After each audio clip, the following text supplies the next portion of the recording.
The United Nations is changing the way it helps countries in need. President Obama made the announcement at an anti-poverty summit at the United Nations yesterday.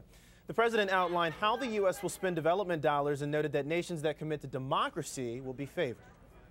Let's commit to the same transparency that we expect from others. Let's move beyond the old narrow debate over how much money we're spending, and instead let's focus on results, whether we're actually making improvements in people's lives.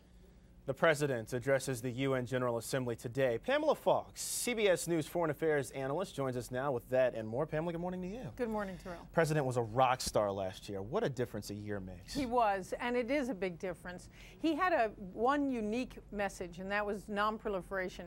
And he conveyed it both in the General Assembly speech last year, and in the Security Council. This year, he's got a lot of themes. He's got the Middle East peace process he's trying to promote. He's got nuclear non-proliferation. And now he's unveiled this new foreign aid program. It's a little diffuse, and so it's a tough time in the U.S. economy and in the U.S. elections. So it's a little bit harder to get the point across. Still pretty amazing here, ironic to a certain extent, that at an anti-poverty summit, the president's still pledging foreign aid to countries that are overseas, and poverty in this country is at one of the highest levels that it's ever been before. Can the U.S. afford to be that go-to country even in times like this? Probably not. In other words, what he did was remarkably unilateral for a president who's saying he's somewhat multilateral. In other words, he's unveiling a U.S. aid program it had all these benchmarks that were good, accountability, and it had development, not just helping countries become dependent on the United States. But he has to look back and say, wait a minute, why not go through the United Nations? And also, why not reflect something? Instead of saying it's just not charity, why not talk about the fact that the United States has poverty at record levels? And the UN Foundation, curiously, if you look at those two together, the UN Foundation was saying the United States is now, what they're doing with all this Bill Gates money and Ted Turner money is taking American poverty children and pairing them with foreign poverty children. I mean, in other words, if you're going to just roll out a new foreign aid approach, talk about the United States problems too, and I think he missed that trick. Today is the president's main speech to the General Assembly. What are we going to hear today? Today we're going to hear a lot about non-proliferation. I think he's going to try to keep the world on board to make sure that both Iran and North Korea are shunned for their defiance of the non-proliferation treaty. But he's got a tough road on that one, too. There are a lot of Arab states that are looking for nuclear energy, which is what Iran says it's doing. Saudi Arabia, Kuwait, UAE, Jordan. And so he's going to have to make a point that they're in defiance of the UN, yet Ahmadinejad sort of got the jump. The Iranian president got the jump on world attention by coming in Sunday and saying we're offering talks. And getting a head start and really being in front of the media. Let's talk about the Iranian president, President Mahmoud Ahmadinejad. He said that capitalism is facing defeat and that the future belongs to Iran. Strong words. Very strong words, and somewhat ominous. The future belongs to Iran, and Iran wants to be considered a big power by the United States, is what he said.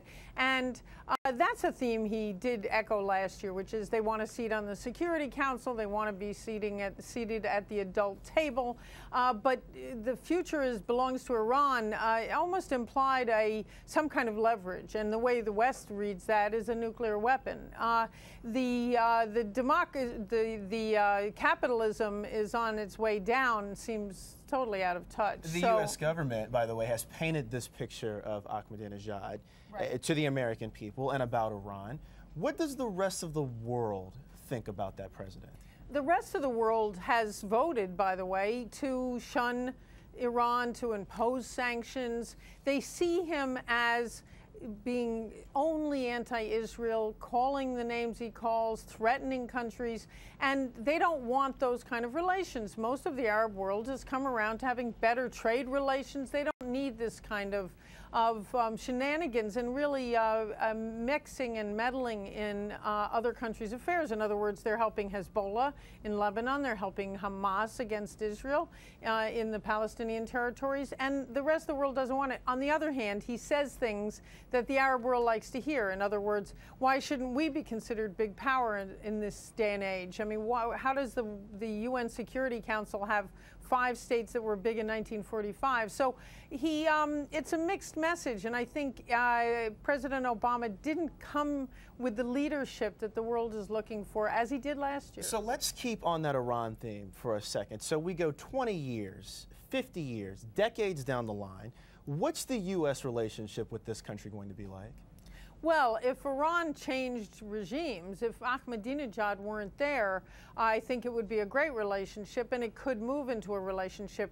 The protests that you'll see, by the way, when Ahmadinejad speaks, which is on the same day as President Obama in the afternoon, are against the kind of brutal crackdown that he has imposed on the country and his government and the Ayatollahs as well, because of this disputed election. In other words, there is no opposition as far as he's concerned in Iran itself. And so I think it's very hard to see a future of an Iran with better relations with any of the countries of the world, not to mention the West, when the regime is not legitimate. And so that's the biggest problem. The other problem that Israel has and the United States has is if they keep letting him play the clock and develop a nuclear weapon, then everyone's in a bit of trouble, because that kind of leverage in the Middle East and in the region will be very tough and very threatening. And the eyes of the world will certainly be watching over these next couple of days. CBS News Foreign Affairs analyst Pamela Falk, thank you so much for joining us this morning. Appreciate it. Absolutely, Terrell.